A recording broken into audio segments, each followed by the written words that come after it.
और उसके बाद एक जो इस वक्त सबसे जो चल रही है खबर, वो ट्विटर के पिछले सीईओ जो है जैक डोर्सी, उन्होंने एक वो कहते हैं कि 2 साल के बाद सबसे उन्होंने एक खबर छोड़ी है कि मोदी गवर्नमेंट ने उनको थ्रेट किया था। इस वक्त यहाँ पे अमेरिका में भी बड़ी डिस्कस हो रही है, भारत के अंदर भी डिस्कस हो रही है, लेकिन उसमें 2 चीजें मैं जो इंटरेस्टिंग शेयर करना चाहूंगा।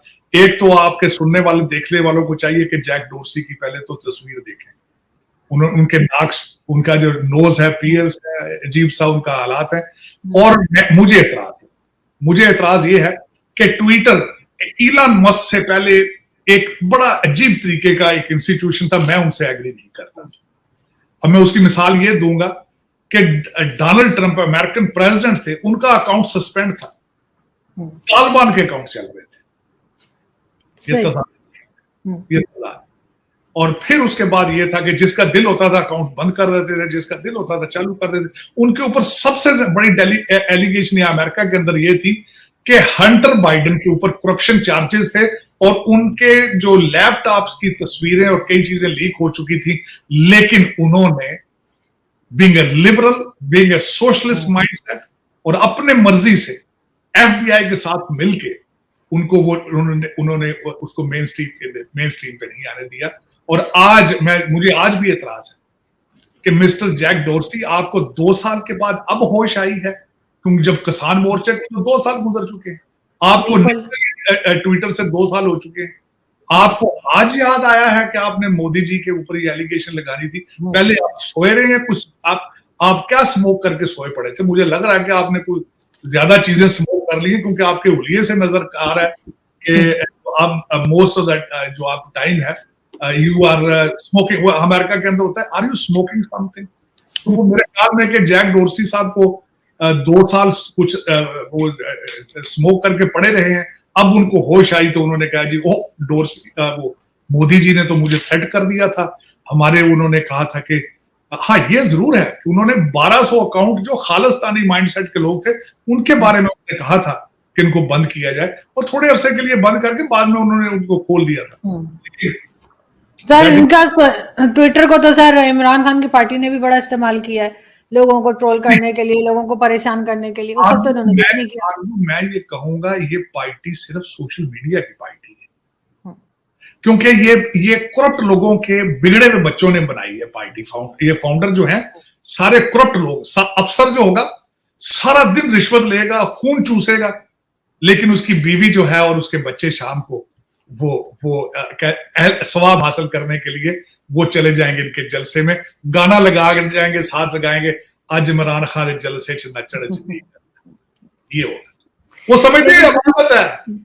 जितने करप्ट लोग हैं पाकिस्तान में, उनकी बीवियां, बच्चियां, बच्चे, वो समझते हैं इसके जलसे में जाने से बाप के सारे गुनाह धुल जाएंगे। ये आपका इनका चलो ठीक है। सर चौधरी परवेज लाई कह रहे हैं कि मैं 10 दिन से जेल में बंद हूँ, बाहर जाऊंगा तो प्रेस कॉन्फ्रेंस करूंगा ना कि मैं पार्टी छोड़ रहा हूँ। उनका हुलिया भी काफी खराब था। नहीं, मुझे मैंने बिल्कुल उनको सुना, उन्होंने कहा जी वो मेरे तो कमरे में एयर कंडीशन भी नहीं है, बिजली भी नहीं है, और जेल का खाना दिया मुझे बस। तो और आपको क्या ख्याल है, वो आपको पीसी लाहौर से खाना मंगा कर दें? चौधरी साहब, जेल में तो जेल का खाना होता है ना। और दूसरा जो मुझे उस पे एतराज, उस फिक्रे पे, कहते हैं यार एंटी करप्शन का केस है, कौन सी बड़ी बात है यार? करप्शन को आप जुर्म ही नहीं समझते? आपने रूटीन वर्क, रूटीन। उन्होंने कहा भाई एंटी करप्शन का केस था, मुझ पे इतनी सख्ती क्यों कर रहे हो? 300 अरब की करप्शन के चार्जेस आपके ऊपर चौधरी साहब, और करप्शन को तो ये जुर्म समझते ही नहीं ना। कहते करप्शन में तो जेल जाना ही नहीं चाहिए, करप्शन में तो घर में ही बैठ के बातचीत कर लें यार, हाँ आओ मुकमुका कर लेते हैं। जिस तरह कि आपका एंटी करप्शन, अब वैसे ये बात ठीक कहते हैं क्योंकि आपका एंटी करप्शन डिपार्टमेंट भी करप्शन में इन्वॉल्व है। नैब जो है, नेशनल अकाउंटेबिलिटी, वो भी करप्शन में इन्वॉल्व है। इस वक्त तो कोई डिपार्टमेंट आपको मौजूद है ही नहीं, पाकिस्तान में एग्जिस्ट ही नहीं करता, जो करप्शन में इन्वॉल्व ना हो। लेकिन सर पड़ोस की अगर हम फिर बात करें सर, हमारा ये हाल है कि हमारे लीडर उठ के कह रहे हैं कि जी कोई बड़ी बात नहीं, करप्शन ही तो की है। और दूसरी तरफ सर उनकी जो 3.75 ट्रिलियन पे जो है इकोनॉमी पहुंच चुकी है भारत की। आरजू, उनकी इकोनॉमी अब नहीं रुक सकती। वो इकोनॉमी मैं मैं मैं कहता हूं जिनका कबाड़ भी बिक रहा है अब उनका इंडिया का, वो इस तरह कि रशिया ने जो टैंक बेचे थे वापस खरीद रहा है उनसे, बर्मा से और इंडिया से जो उन्होंने रशियन टैंक बेचे थे बहुत पुराने अरसे में, अब उनके पार्ट और दूसरी चीजें भारत से वापस लेकर, वो तो भी उनका कबाड़ भी बिक रहा है। उनके तो पता नहीं गुड लक ऐसी है उनकी, वो तो तरक्कियों में उनकी तरक्की तो रुके। मैं उससे बढ़ के आज सुबह की जो मेरी खबर थी वो यूपीआई के बारे में थी, जो उनका इलेक्ट्रॉनिक सिस्टम है, कि सऊदी अरेबिया और बहरीन जो है वो भी यूपीआई सिस्टम को जो है वो अडॉप्ट करना चाहते हैं, जिसको यूनाइटेड पेमेंट इंटरफेस कहते हैं। मैं हैरान हूं उनका। और मेरा एक दोस्त है यहाँ पे अमेरिकन, रिसेंटली जर्नलिस्ट, वो आज से 1 महीना पहले भारत गया और भारत से वापस आके उसने अपना एक आर्टिकल लिखा, उसने जर्नलिस्ट ने, आप सरप्राइज, उसने कहा जी कि वहां हर ठेले वाले के पास भी बार कोड है उसका अपना मौजूद है। कैशलेस सोसाइटी बन चुकी है और उसका गवर्नमेंट को फायदा ये है कि कोई ब्लैक मनी नहीं है, हर चीज जो है वो सामने होके आ रही है और टैक्स कलेक्शन उनकी बेहतर होगी और लोगों के लिए कन्वीनियंट है कि वो जहां जाते हैं वो बार कोड पे अपना एक दूसरे को पे कर रहे हैं। अब वो यूपीआई जो है वो एक तो उसमें ये मैं बताना चाहूंगा, इस वक्त यूरोप, अमेरिका सबको मिलाकर इलेक्ट्रॉनिक उनकी ट्रांजेक्शंस जो है उनको वो सरपास कर चुके हैं। यूपीआई ट्रांजेक्शन $1.5 ट्रिलियन ईयर उनकी ट्रांजेक्शंस हो रही। तो अब कौन उनको मैच कर पाएगा? एक ऐसा कंट्री जिनकी आप बात कर रहे हैं, जो दुख में जिस पे बात पे होता है हमेशा, और मुझे कई लोग इस चीज को डिसएग्री करते हैं, लेकिन मैं इस चीज पे बिलीव करता हूं क्योंकि हम लोग एक ही, सोचें भी एक है, खाने भी एक है, कपड़े भी एक है, हर चीज है, डीएनए भी एक है। जो मर्जी आप कर लें, जो मर्जी आप।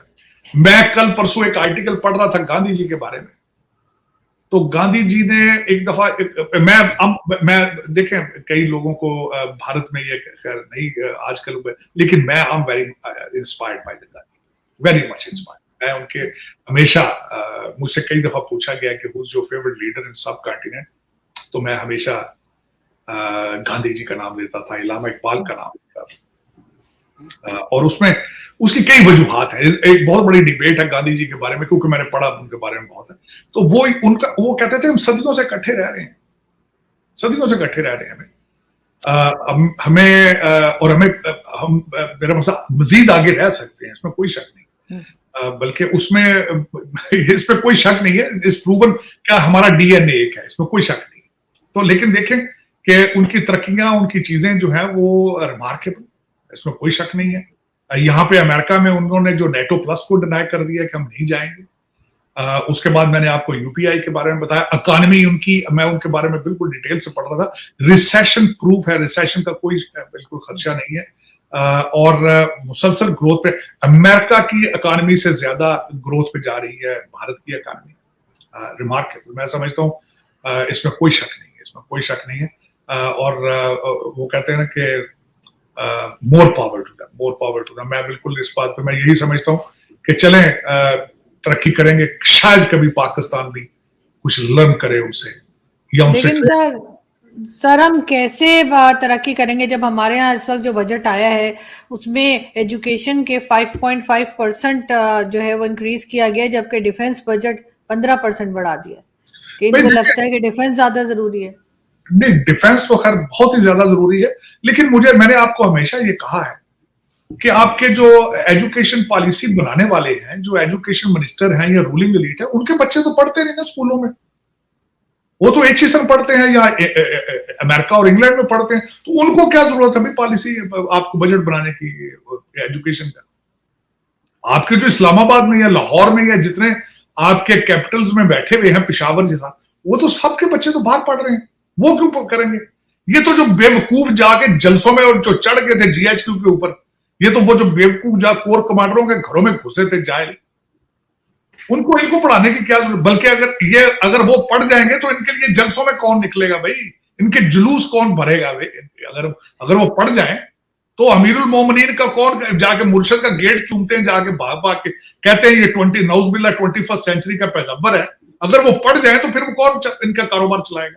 ये तो इंटेंशनली चाहते हैं कि ये इसी तरह जलील होते रहे, धक्के खाते रहे। लेकिन सर डिफेंस बजट इतना बढ़ाने की क्या जरूरत है? ऐसा कौन सा खतरा है हमको सिवाय वो टीटीपी के? इंडिया तो लिफ्ट ही नहीं करा रहा कोई, मतलब जंग वंग तो दूर की बात है। देखें, जंग आपकी एस्टेब्लिशमेंट जंग के लिए थोड़ी है वो रखी। आप ये बताएं ना मुझे, आप 76 साल से एजेंसियों पे चल रहे हैं। आप तो, मेरा मकसद है देखिए 7 लाख फौज है, वो घर भेज देंगे, फिर एक नया मसला शुरू हो जाएगा। आपने फीड तो करना है उनको। देखिए ना, 7 लाख फौज है। मैं ठीक है, आप फौज का बजट कट करके कहते हैं कि 2 लाख फौजी निकाल लेते हैं। वो ट्रेन है भाई, वो क्या करेंगे सोसाइटी के अंदर? फिर क्राइम शुरू हो जाएंगे। देखिए, अगर देखा जाए तो आप फौज को आप स्लोली ग्रेजुअली किसी प्रोसेस से नीचे ला सकते हैं, वो भी अगर आप लाना चाहें तो आपकी ख्वाहिश हो, जो कि टेबल पर नहीं है, लेकिन ये कि देखें, आपके पास आगे फ्यूचर में चॉइस कोई नहीं, क्योंकि मेरी अमेरिका के अंदर बैठे हुए मेरी अपनी रिसर्च क्या है। अब फ्यूचर में आप देखेंगे दुनिया के मुमालिक की फौजें कम, क्योंकि अब जंगें ड्रोन की हैं, जंगें मिसाइल की हैं, जंगें अब वो इन्फेंट्री की जंगें है ही नहीं है फ्यूचर में। बल्कि आगे आप देखेंगे जो स्मार्ट कंट्रीज होंगी उनकी फौजें खत्म हो जाएंगी। क्यों? मुझे एक छोटी सी मैं मिसाल देता हूं। आपका कंप्यूटर आज बंद कर दिया जाए, आपकी फौज पैरालाइज है। आपके जीपीएस सिस्टम को आज बंद कर दिया, जंग किस तरह करेंगे आप? तो ये चीजें इस तरह होंगी आगे फ्यूचर में। ये जो टैंकों के ऊपर चढ़ना, तोपे लेके, ये खत्म हो चुका है काम। सबसे ज्यादा इस वक्त जो मेरी इस वक्त इंफॉर्मेशन है, यूक्रेन इस वक्त टेस्ट हो रहा है सारा कुछ। चाइना लर्न कर रहा है कि इसके बाद हमने ताइवान के ऊपर अटैक किस तरह करना है। ये सारा टेस्ट हो रहा है वहां। पहले अफगानिस्तान में गुरिल्ला वार को चेक किया जाता था, किस तरह वहां गुरिल्ला वार, चाइनीज कोई चीज गिरती थी, चाइनीज फौरन उठा के खरीद के ले जाते थे।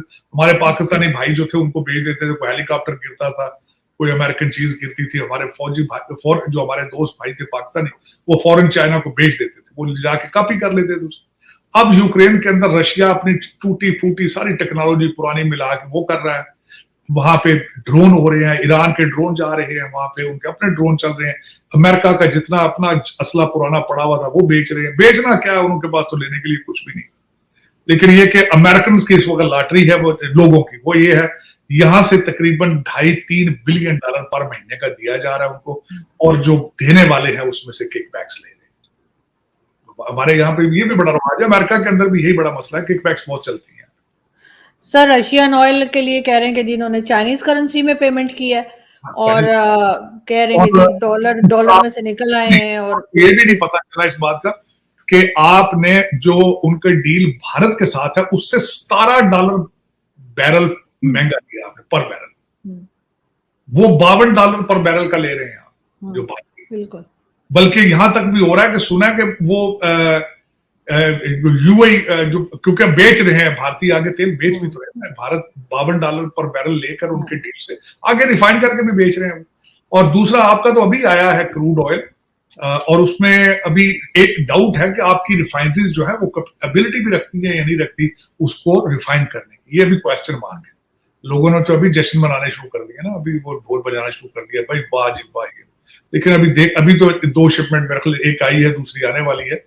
अभी देखना होगा कि आप रिफाइन करने की पोजीशन में है या नहीं। लेकिन आपका तो एक मसला तो है नहीं ना आरजू, आपका तो डेली बेस पे एक मजाक चल रहा है। बस लूट मार का बाजार गर्म है और डायरेक्शनलेस है। किसी के पास कोई रोड मैप ना सियासत का है ना इकोनॉमिक्स का है, कोई रोड मैप नहीं है। You are living on a daily basis. Pakistani अपने ही मुल्क को रोज इस तरह लूटते हैं कि जिस तरह today is the last day.